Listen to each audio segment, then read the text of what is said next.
It's a very special episode of the Producer Podcast today as we welcome back the very first guest of the show, Matthew Jordan. Last time we talked with Matthew, we were discussing his first venture into the realm of feature filmmaking with the film Countercolumn. Today we're excited to be sitting down to discuss Countercolumn's distribution and what Matthew has learned since completing that first feature film. So without further ado, let's get started.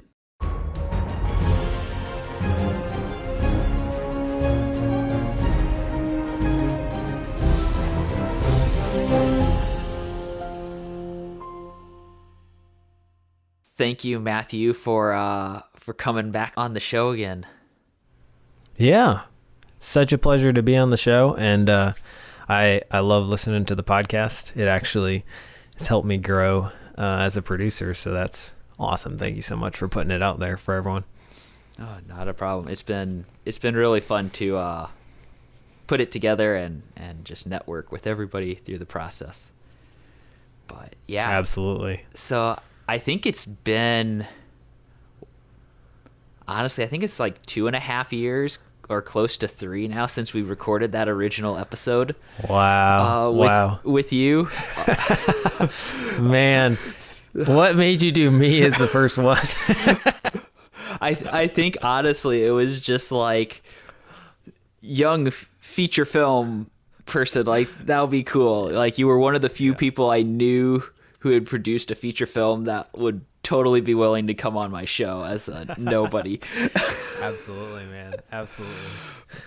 But yeah, I mean, maybe to start, just kind of give an overview to people about where Countercolumn has gone. Because I know last time we talked, it was like in that weird spell of you had all these plans made, and then COVID came in and just like ruined them all, and you were kind of trying to figure out what the process forward was going to be. Yeah, a lot has happened. I actually had to go back and listen to my interview again because it'd been a while, and so from that point I realized that we hadn't actually done any theatrical, hadn't done any sort of distribution at that point, because I think we recorded it in the midst of COVID when we did the podcast. So yeah, Countercolumn had this kind of delay in post-production because we did get hit with COVID. You know, we got hit with COVID right when we were about to release. I think our initial release plans were going to be a local premiere in April of 2020. Yeah, so COVID, it was crazy. I have stories about this that I might share later on in this podcast, but we ended up getting pushed back, and we ended up coming out locally in theaters, in our local theater, in August of I want to say it was August. I might have to double check that. Might have been September. Oh man, this is bad. It's been a sec. October. It was October of 2020, and then we came out in San Antonio local theaters in April of 2021, and then had a limited theatrical release in the U.S. in May of 2021. And then we pushed out to DVD. We did a self-distributed DVD release in, I think we tried to launch it by Black Friday of 2021 and got a lot of sales through that, but the DVDs ended up being really delayed in production because of COVID, and so no one got their Christmas presents in time. And so that was kind of sad, but people were understanding, and they got all their DVDs in like mid-January of 2022. And then we just got on Amazon Prime Video on demand. I think that was just this past September. Maybe we did that official release, September 2022. So yeah, we've just been kind of making our way through, and did self-distribution for home entertainment thus far. So I guess, and I don't know, this is so long ago, maybe you don't even remember this, but like compared to how Counter Column like ended up getting released, what was kind of that original plan? Like, had COVID not come in, were you gonna try to do the release differently than it ended up going, COVID aside? Yeah, absolutely. In hindsight, it is such an amazing thing to look back and see that God used COVID very instrumentally in the life of this project. Before COVID hit, I think the whole film, it's been our first time. The whole distribution has been our first time. And so we really came in without much of a plan. We were trying to talk to people, trying to get some advice. But at the end of the day, I think we just had a lot of naive thoughts on how it would go. And what we had planned with the theater, we had like the smaller of our local theaters agree to let us have a one-night showing for like a whole week. And it was kind of this Fathom event type of vibe, where it's like, hey, we'll do it at 7 p.m. on Friday night, Saturday night, Sunday night, Monday, Tuesday, Wednesday, Thursday night. And we had to kind of convince them that, let us have a Friday and a Saturday and a Sunday, because those weekends are really critical for the theaters to put the most high-selling films in their theater. Right. And so that was our original plan, and we started marketing towards that. And we actually had planned to come bring the film to the Christian Worldview Film Festival in March. We were going to have Counter Column play there. And then that got canceled. And within a matter of 2 weeks, 1 week, 2 weeks, our whole entire plan changed. The Christian Worldview Film Festival got canceled or postponed. And then the theater, closed their doors because of COVID. But even further than that, the crazy thing on our end was that our local theater actually went out of business. Oh, wow. Like, it went bankrupt. And so that was a whole wrench in it. So not only are the theaters closed because of COVID, but I have to track down a new person to work with, because, over the course of the next couple months, the Goodrich Quality Theater line in our Indiana and Michigan, and maybe there's some in Florida, that got bought out by another company. And so they did start operating again. And then we knocked on the door, talked to somebody, they gave us a new contact. So what happened during COVID was we're like, well, we don't have anything to do really. And we really still wanted to do a theatrical release of some sort. We still wanted to put it out there for people to see in a better way than just sticking it on like a streaming site or Amazon right away. And so we decided to wait. But while we waited, we had this distributor we had talked to before, and they had given us a list of things that kind of they felt were cheesy in the film. And at that point, we had kind of been like, well, we're locked. We already have our distribution starting because we have the theater thing lined up. We have the film festival we're coming up to. And I think I mentioned this on the podcast when we talked way back when. But we were like, oh, well, we have this list. Let's actually make the changes. We weren't going to make the changes, but now that we had this break for COVID, we made the changes, cut 7 minutes of the film, ended up being incredible. It just raised the level of the film. It was all cheesy stuff, all stuff that screamed Christian film. And it was like, it's such a better product now. It did cost us some money to do because we had to, get some music tracks recomposed, and so our sound design had already been done, so it had to be shortened, and but long story short, it just made the film way better. We got to show that version at the festival, even though we were judged on our old version.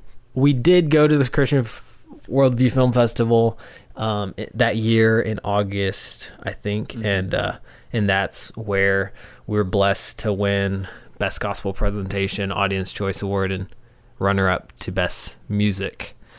Sean Kish, he did an incredible job composing our score for us. I love the guy. And so that happened finally, but if I just back up a little bit, as we're in that weird, awkward transition because of COVID and our theaters being rebought out and stuff like that, I get in contact with the new film buyer. And so because of COVID, there was a gap in the film market because everybody was postponing their theater releases. And so God used COVID to actually kind of create some space for us. And he just was like, oh, we'll run it like a real film. You can come out on a Thursday night premiere, and then we'll do Friday, Saturday, a whole week, Friday through Thursday, and we'll keep running it if it does well. We had a whole contract in place where we split profits with the theater, and it was all self-distribution. So when you go through a distributor to theaters, the distributor makes a contract with the theater, and they will split 50-50 first week. There's different splits that they'll do the different weeks that it runs. And then whatever money the distributor gets, then they'll split that with you. And so you kind of get this smaller percentage. Since we were just doing our local theater, we actually just talked to them and figured it out with them ourselves. And we actually created a DCP ourselves through DaVinci Resolve and did all the stuff to just set it up to play and in a theater. It was a big learning curve, but we made it happen. And God just opened the door because they were looking for content. And then what's crazy is when we released, it not only released in one theater, like a regular film with 5 showings a day, it released in both of our local theaters, and it did really well in both of our local theaters. It actually set a record for that year for the Goodrich quality theaters because COVID had completely knocked out their business. That was really exciting, really fun. We did a whole lot of marketing ourselves in our local area and spent some money on that. And it just ended up being a special time to see it do well, to see the numbers come back positive. And then that launched us into thinking about, we filmed in, the Lafayette, Indiana area. So this is all in the context of Lafayette, Indiana, kind of this area it's our home base where we live. But we also filmed in San Antonio, Texas, and Gilbert Sorolla, who directed Counter Column, has roots there and a lot of connections there. So we're we really want to bring the film to San Antonio as well. And so then the crazy thing is God used that film buyer to connect us to the film buyer who manages the Santikos theaters in San Antonio. And they said, yeah, we'll bring your film to our theaters. And we got to release in 5 San Antonio theaters in April of 2021 and do a whole nother premiere down there for our San Antonio cast and crew. And that was just a really cool experience as well. So yeah, that was kind of our self-distributed theatrical run. So then I guess how did you get then from doing those self-distributed theatrical runs to then the limited nationwide release that you did? In the process of our self-distributed theatrical run, we actually did some exploration with some testing the waters, reaching out to some different marketing agencies that specialize in Christian film marketing. And we were just talking to anybody and everybody who talked to us and just kind of explore what does it look like to market with you guys? What does it look like to do a theatrical release and that's successful, and that we talked we figured out who worked with the Kendrick brothers and the Irwin brothers, and there's these marketing agencies that exist out there that really specialize in this thing. And so we talked to a guy who has this network of people who promote Christian films. So he will send them, hey, these are the latest Christian films coming to theaters, and go encourage all your people to go watch them. And so he has this kind of network he's developed to do that. And we got to chat with him. He really loved Counter Column, was down for helping us promote it.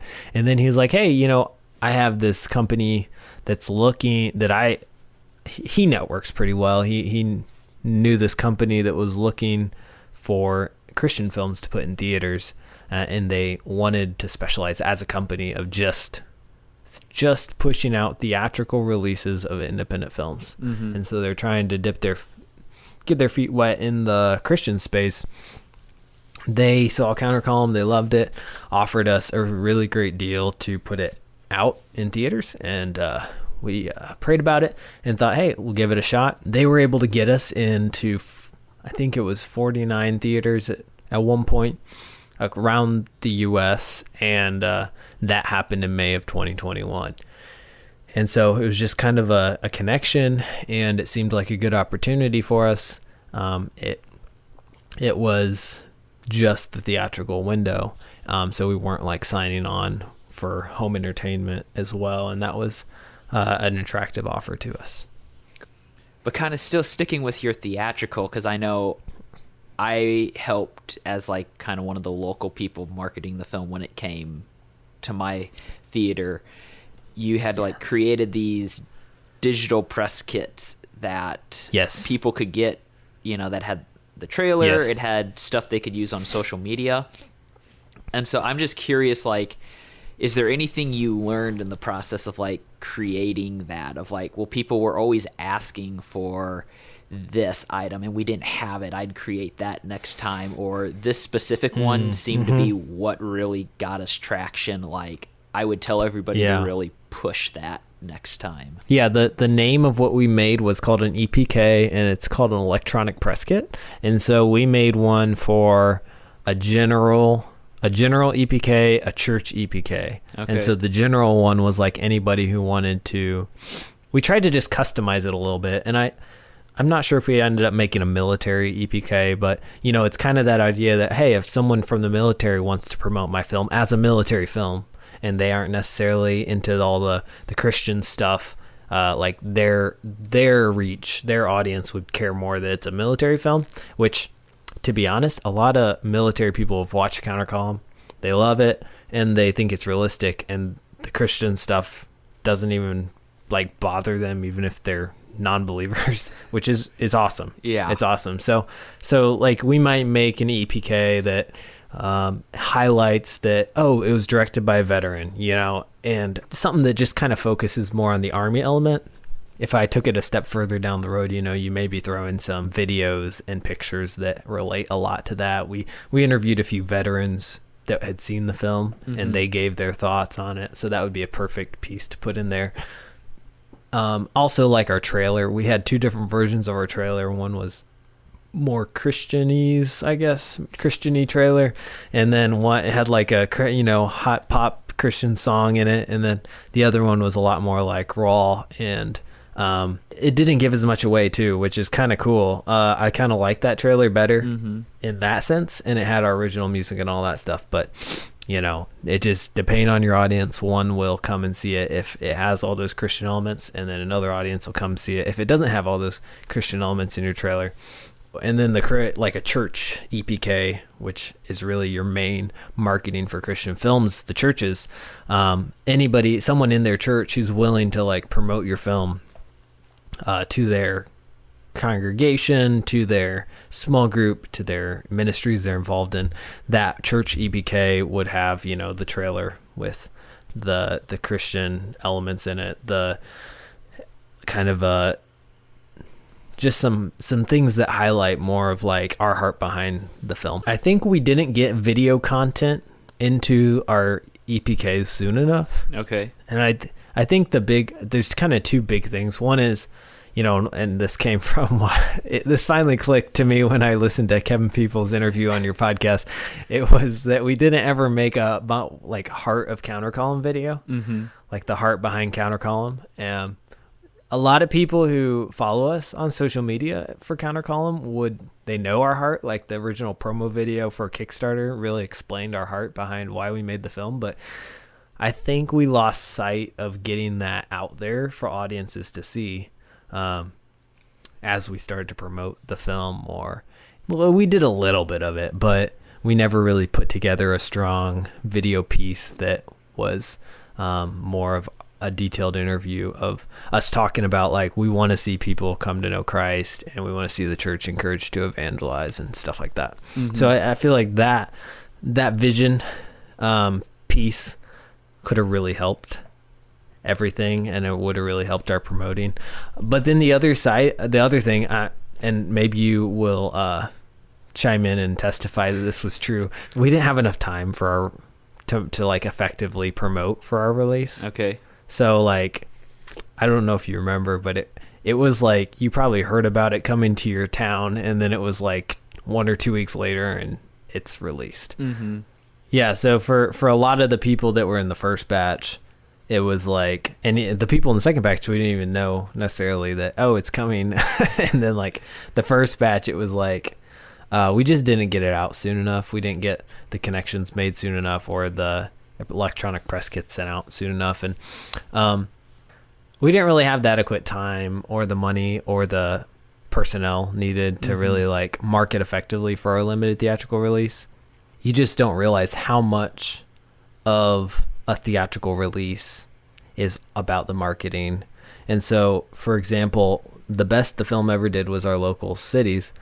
And that's no like accident. You know, if you look at the stats of like, if you can somehow find the stats of like the Kendrick Brother films, where do the Kendrick Brother films do the best? It's in Albany, Georgia, of all places. So like, it's always the home base that does the best for your film. But we actually did push really hard for our local theatrical release. We called basically every church. We sent so many screeners out to pastors to check out, to promote to their congregation. We had a lot of people promoting us, pushing carrying the baton. San Antonio, it was a little bit more of a struggle because we didn't have the same connection as we did here. Gilbert lived there originally, but he's been 10 years removed from that area. And so it was a little bit more of an uphill battle getting the same type of ground effort going in San Antonio that we had in our local Lafayette, Indiana. Like, for example, we printed out posters for Lafayette that were specific, that said like locally made film, and like some things that were like about how it was a local based thing. We like literally went door to door and like put up flyers for our film. So right. Like, we had a lot of volunteer effort, a lot of push to get it to succeed, and God just blew the theater away with the results in our local hometown. Nice. So I do want to ask, because you mentioned how the one trailer for the film had the one like kind of Christian pop song. Yes. And honestly, when I saw the counter column the first time, like I was like, wow, like they got that. Because at least like for my local radio station, like they would play that song all the time. So to me, I'm like, this is like a big name song if it's always playing on the radio. So I guess like I'd be just curious to hear more about what your process was like, not only like deciding that was the song you wanted, but then getting that licensed, and things maybe you learned since this was like new ground to you. Yeah.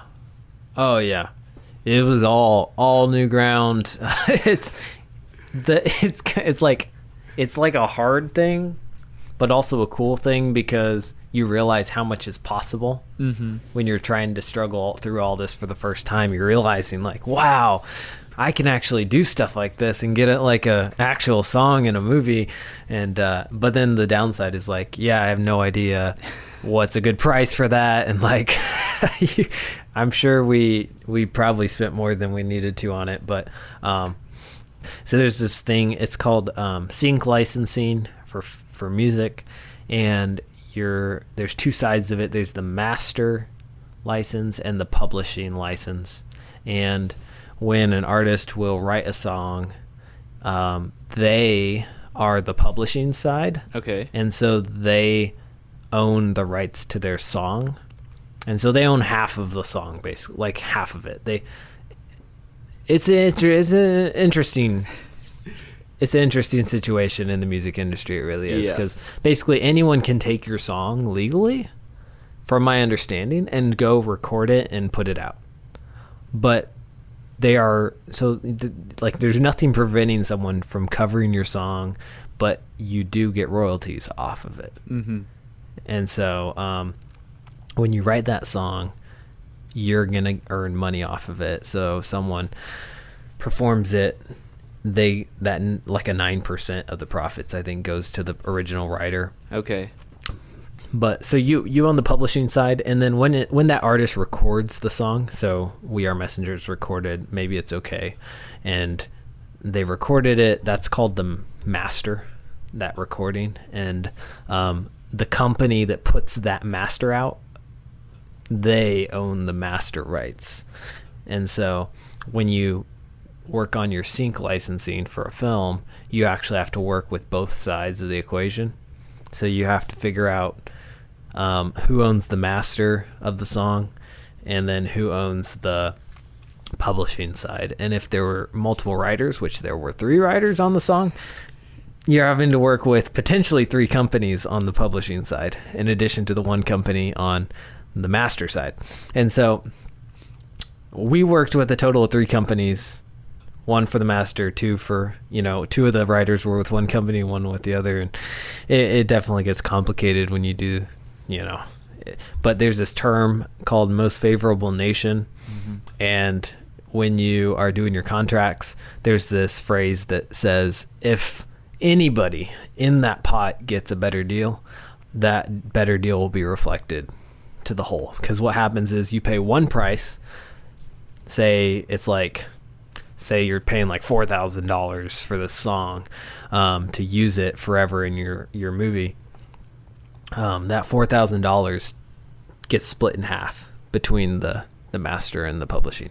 Right. So, and then the publishing gets split by how many people wrote the song. So that's kind of how it works. And you just have to find the right websites and go to the right people. And I highly, highly recommend getting advice from someone who has licensed a lot of music for their movies.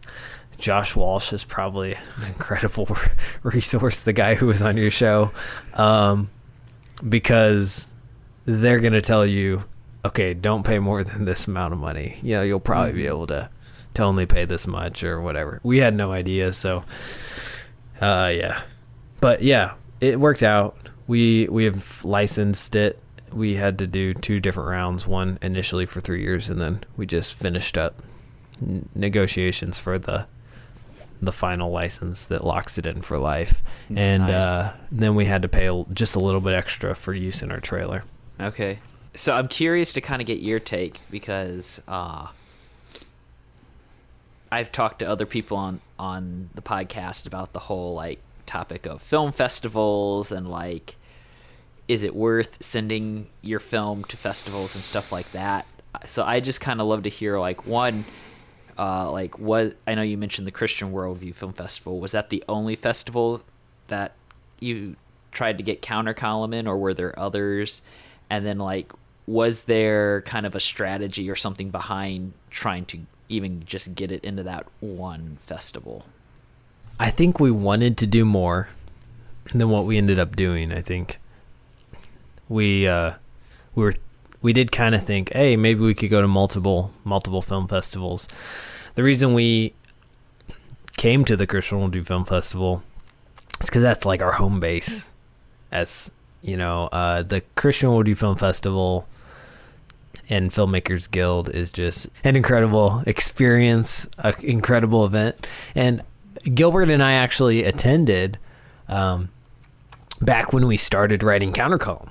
And then I continued to attend throughout the years. And then the year before, or the year we filmed, I got like most of the connections for our crew through the Christian Worldview Film Festival. And it's really, that's the only reason we could have, one of the only reasons we were able to make the film is God used that event and all the people that come to it. And it's really awesome because it's like, those are the people that are passionate about Christian filmmaking. They're passionate about what they're doing in the Christian film industry, and they want to to come behind projects that they feel are going to have an impact for the kingdom of God. And I guess we're able to give a lot of people a chance, I guess. Some people are kind of looking for that chance to work on a feature film. And so we're able to give a lot of people a chance. And it just somehow all came together. But that was like our home base. So we really felt like we needed to go there. And, we had... I think we talked here and there about other film festivals, but I think we got so wrapped up and focused on the theatrical and stuff like that we just kind of, just didn't have the time to keep pushing for film festivals. And at the end of the day, I think there is a benefit to film festivals. I think there is, it's a great place to network and for potential distributors to see your film. But I don't know if it would be in the release strategy moving forward. I really don't. I think when a distributor is already lined up for your film, film festivals can be a free advertising, I guess. So maybe you see it as more of an advertising, but I wouldn't see a film festival as like the answer to distribution, if you know what I'm saying. Right. It's maybe just a small piece to help generate interest, especially if it's a Christian film. You're trying to tap into that very niche Christian audience. The Christian film festivals are really where your diehard Christian film fans are. So putting it in front of people that want to see it and will buy it, I would just say definitely sell the DVD if you're going to be at the film festival, or have something they can buy right away so you can capitalize on that opportunity to make some money. For sure. We didn't do that. So yeah, bringing up the DVD, I'd just love to hear your thoughts, because I know, like you mentioned, the DVD, well, it came out for order on like Black Friday, but then COVID delayed the DVDs actually coming out, but there was still kind of a pretty big gap between the DVD and digital. Like, what was kind of your thought there? Because nowadays you're just seeing, it seems like pretty much every company, like, they're releasing it digitally at pretty much the same time, you know, as the DVD and Blu-ray, or not even doing DVD anymore. So for sure. What was your thought there by like having that bigger gap? Yeah. Well, for our very niche window of people that actually knew about the film and would buy the film, we kind of saw DVD as almost like an additional window in the distribution windows, and kind of the chance to make the most money on the film potentially. Okay. After our theatrical. So we just decided to do the DVD first. We did not plan to wait as long as we waited to put it out on Amazon and digital. To be honest, it's just one of those things where it's like we didn't make a ton of money on the film. A lot of the money that we made with our theatrical releases, we had already spent on marketing, or we turned around and spent on marketing. And so we've had it's been a long journey, and a big reason is because, just lack of finances. And at some point you realize, the money I'm spending on this isn't necessarily coming back to me.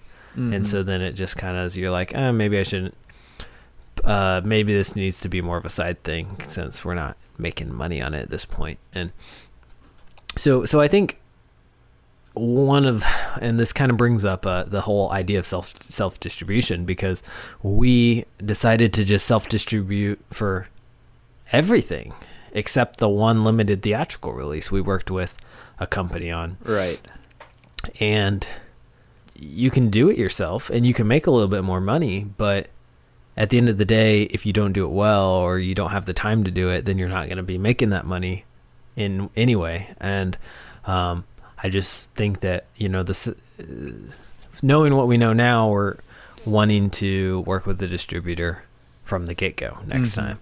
And just, I think the whole distribution marketing phase was a real drain, honestly, doing it ourselves. And the hardest part, oddly enough, sort of, I think production was really crazy. But then the whole distribution phase had its own craziness, and it's kind of like, it's been on the back burner. Mm-hmm. To be honest, it's just become something that was on the back burner because it was all up to us. It was all up to us to do it because we just decided we'll just do it ourselves. And I don't want to repeat that, and that's kind of been the delay with it the whole time. Even like I got married right before our DVD release. And so, we would have probably released sooner on DVD if we had a distributor taking care of it for us. Right. It's just your personal events in your life, which are really important, are going to postpone, whatever's on the back burner. And if you're doing it all yourself. I'd love to touch a little bit more on like the digital, like streaming side and what that was like for you. Cause I know like I did get one or two short films up like on Amazon and some platforms back before all the platforms were like, we're not taking short films anymore. Yeah. And it was just like this almost kind of like a sticker shock just in terms of like all the very specific assets, that you have to provide. Like, well, we need an image in this exact sizing at no less than this resolution. Yeah. And you can submit something that even sometimes matches that, and they kick it back, and it's like, nope, we need something better. So, like, I don't know, what were maybe some things you learned in that aspect that other first-time filmmakers that are working on that digital distribution should be considering? Yeah, the first time you have no idea. You have no idea what's coming. And so you get everything that hits you when it's your first time. It's like, oh, shoot, now I got to go do all this work, And when because you're just blind to the fact that there's going to be a lot of work in the marketing and distribution. Mm-hmm. And even with the electronic press kits, the same thing goes. It's like, if you know you need to make it and you have the checklist of what you need to make, you can be doing that day one of post-production. You know what I'm saying? Some of this stuff really doesn't have to be in the distribution phase. And the same thing goes for the poster and for the, like the poster can be worked on by a graphic designer if you took your stills on set, which we did not. They can be working on that. They can be developing the graphics in the dimensions that Amazon needs. The cool thing is, if you take Amazon's spec sheet and you just have that there and you're like, okay, check, do it all, work on it all. If you get that completed, that's basically all you need for digital distribution for the most part. If you're doing it yourself. Now, if you're working with a distributor who's actually trying to promote you and market and stuff like that, you'll probably need some behind the scenes and some things like that. But if you go through Amazon's checklist, this type of export, blah, blah, blah, blah, blah, you'll be able to, just do like one additional export and you'll be good for other sites. So I think it was good to go through it. Mm-hmm. And I think just looking to the future, it's like, this has to be built into my whole like post-production cycle, Right. I don't want to be doing this at the end. I want to be doing it, working on everything we know we need to work on during post-production so that when we come out, we're ready to roll. We're not lacking anything. We're not, cause it's a delay. Mm-hmm. It all just results in a delay. When you hit something and you don't realize you have like, at least a week's worth of work ahead of you, it just causes more delay. And so, what can you do on your first time? But it is easier than I thought. Like, mm-hmm. Being your average videographer who knows how to get around on computers, who knows how to get around on editing softwares, who knows how to get around on Photoshop. Like, it's within the scope of any one person that, can do that. You can do it. It's not too hard. But, I think we're going to give that up to let a distributor take care of the next round, just because I'd rather it all get processed through a distributor and then come to us in the form of cash, Right. preferably. Yep. No, it's that great struggle of, do you put in the work but save the money, or do you do less work and spend the money? Yeah. You're giving up money when you go with the distributor, but you're also potentially getting way more exposure, and you also have the potential to make a lot more. It's just, doing it all our first time, we were very, very weary of people taking advantage of us. We were very cautious, and rightly so. There's a lot of horror stories, especially in the Christian film industry, but actually more so in the film industry. The more I'm reading and looking into it, there's a lot of people like stealing scripts, and it gets ugly. But Yep.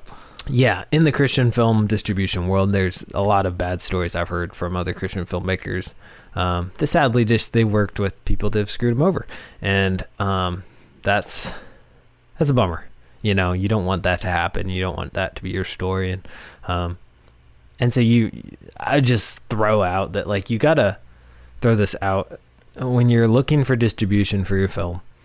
Try to find people that have a success record, people that have done it successfully in the past, and people that are that try to get some sources, some references, Right. Talk to people they've worked with, to see if these people are going to do what they say they're going to do, what kind of results they've produced for those filmmakers that have worked with them. All that's important. Looking back now on like the whole distribution process of Counter Column, Yeah.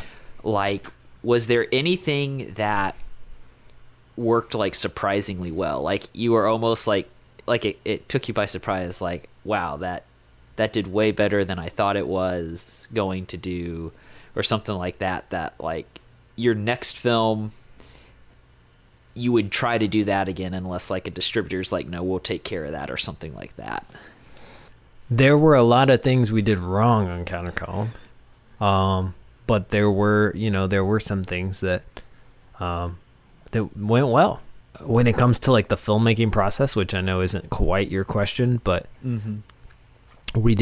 I feel like we had a good vibe going with Team Unity, and so we would do like devotionals every morning, and we would try to do some morale boosters here and there for our people, and that definitely, like, I think helped everyone have good memories when they look back on the filming of Counter Column. Right.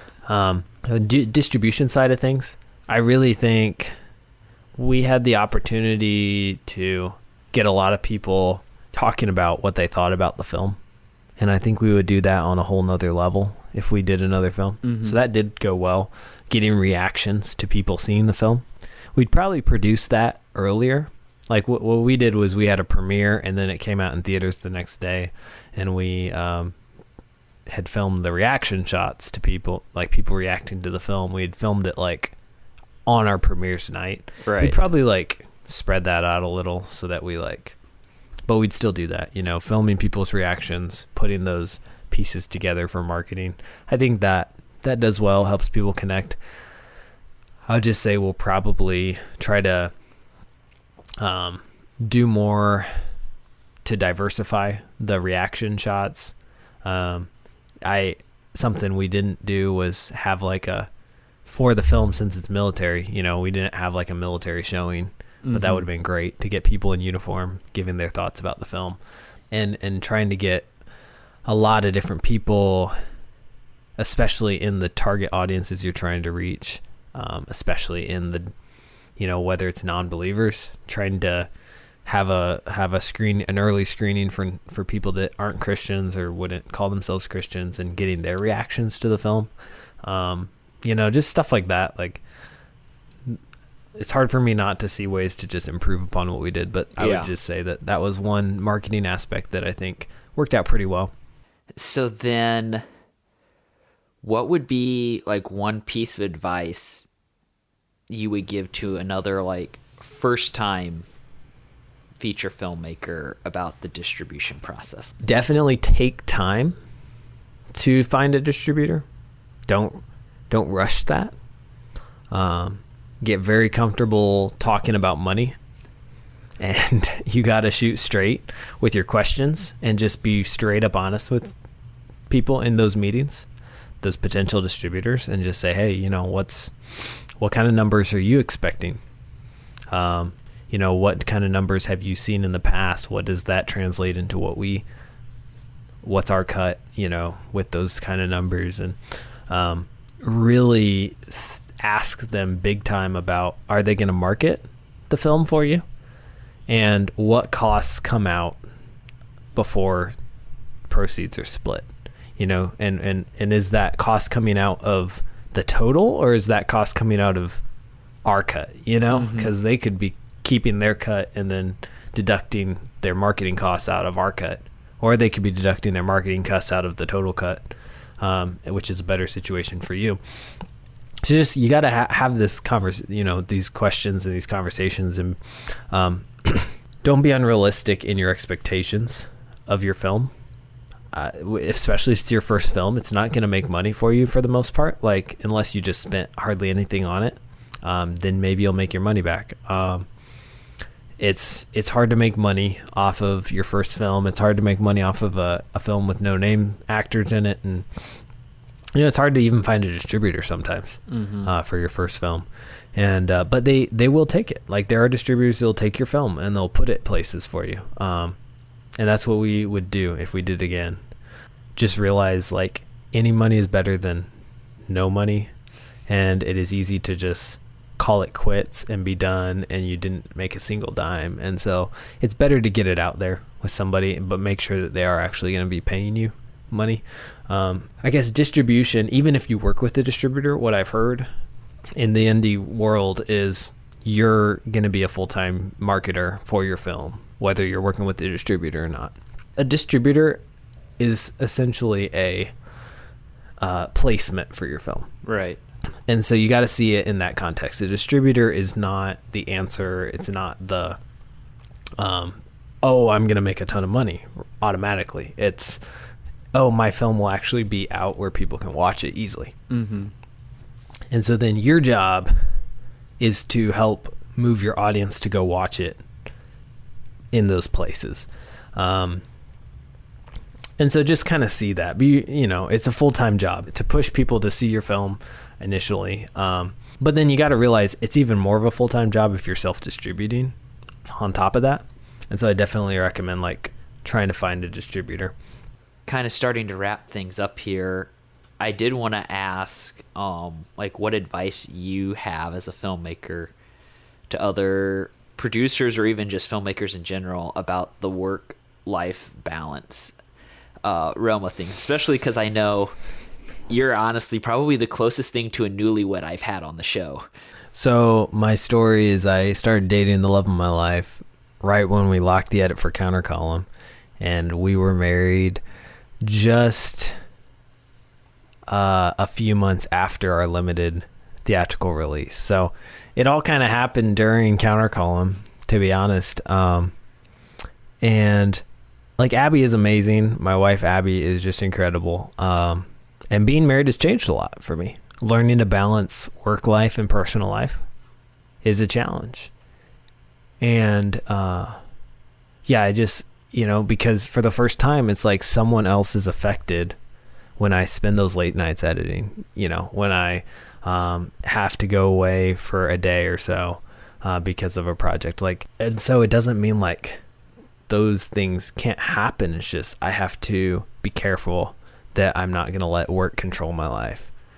And so at the end of the day, I am willing to drop whatever I'm doing, and even my whole career, and prioritize my wife and my family someday,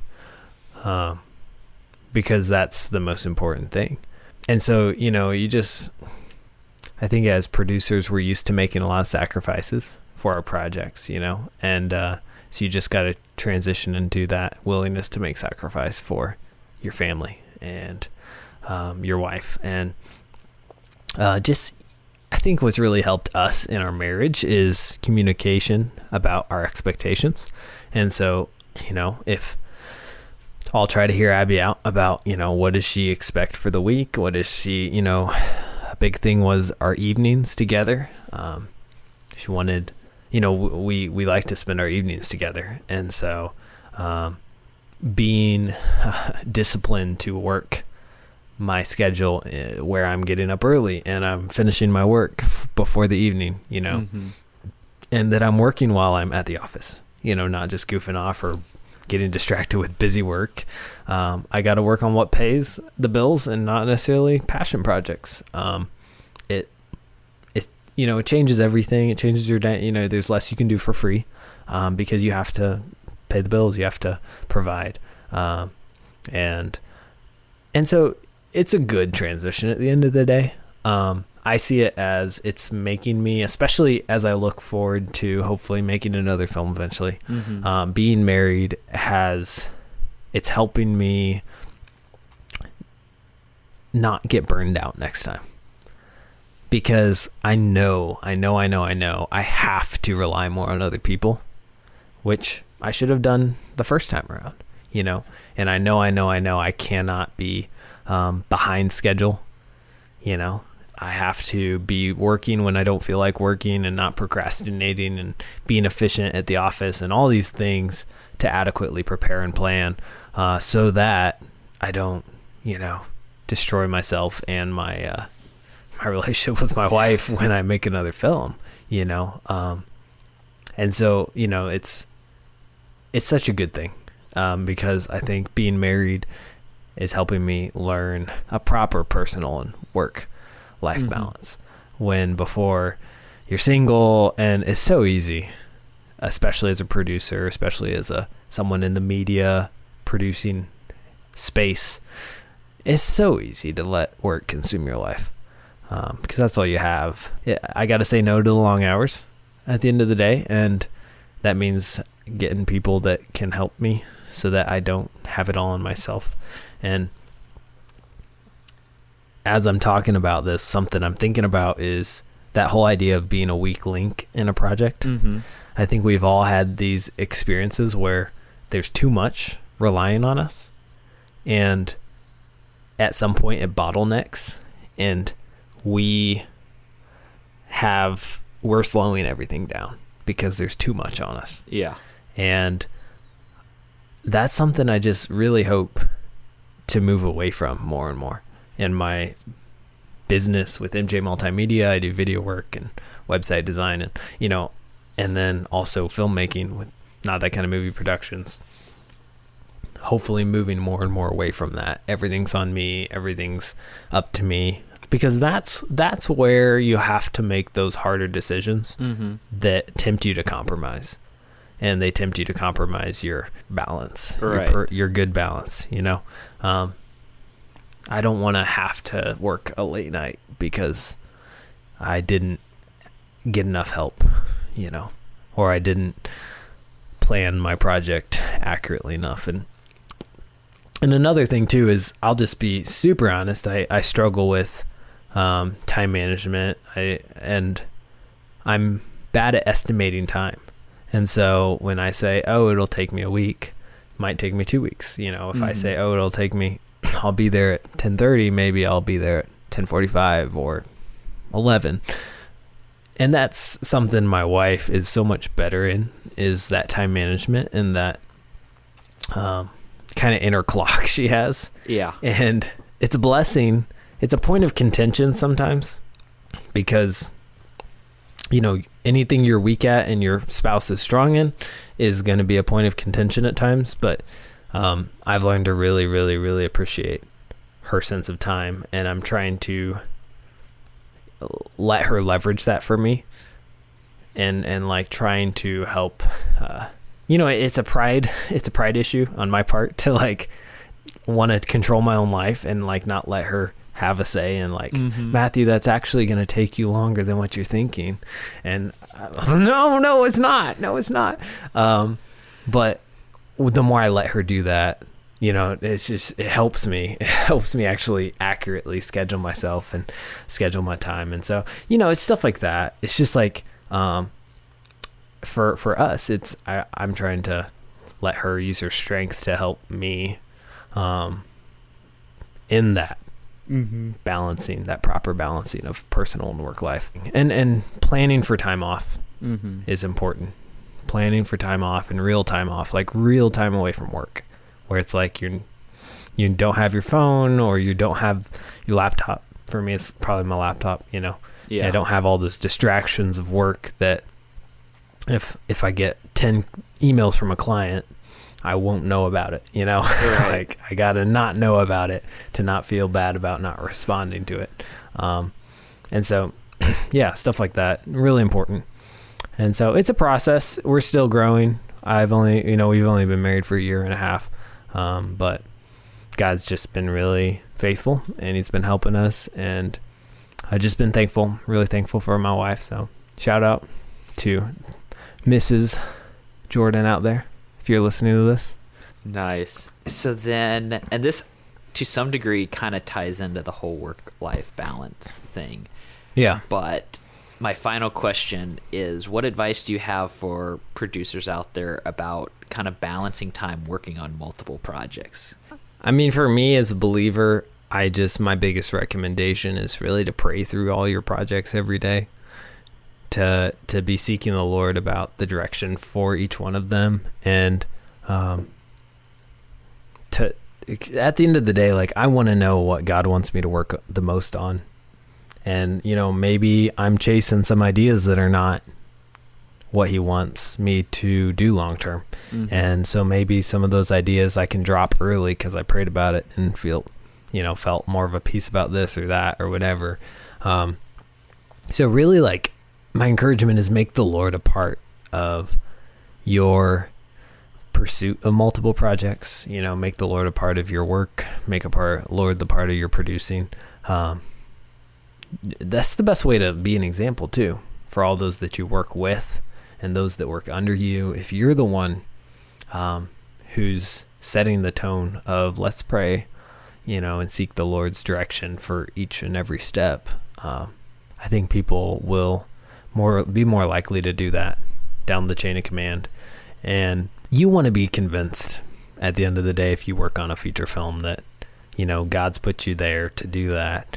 And there's such a confidence that comes because you pray and because you're more hyper aware of doors opening and pieces coming together, because you've been praying and you're actually looking for the Lord's direction in creative ways. And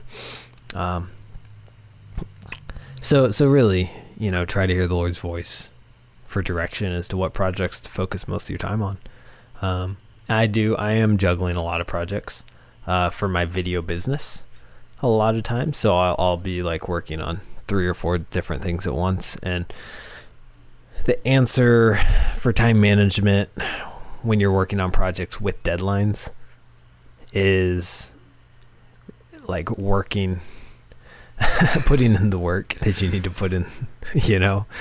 For me, it's easy to procrastinate, and I just got to knock stuff out. I got to not give myself too tight deadlines, but also, not see a deadline as like spread the project out till that deadline. Right. But more of like knock out the project as fast as you possibly can within your work boundaries you've created for yourself of, whether it's 8 or 9 or 10 hours a day you're willing to spend, but work on just that project for that time and get it done and then go to the next one. One thing at a time when it comes to like editing, for me. Right. One thing at a time. Or it starts to get really confusing and you lose your train of thought, you lose your creative juices, you get on a roll with something and then you go to something else and then you're not on a roll with it anymore. And so you're more efficient when you stick to one thing at a time. Just pray through what the Lord wants you to work on each day. And that's, I think God's always faithful to like push me to work on the things that I'm putting off. You know what I'm saying? Yes. I'll pray about it. And then I was like, yeah, I am kind of putting that off. Okay. I feel like your direction, Lord, is to work on that thing I'm putting off. Okay. I'll do it. All right. Well, we're going to go ahead and wrap up this episode, but thank you so much, Matthew, for coming back on the show today. You are welcome, Micah. Thank you so much for having me. I loved chatting, and hope we can chat again soon. And on that note, we are going to wrap up this episode of The Producer Podcast. Until next time, make sure to subscribe to The Producer Podcast, and thanks for listening.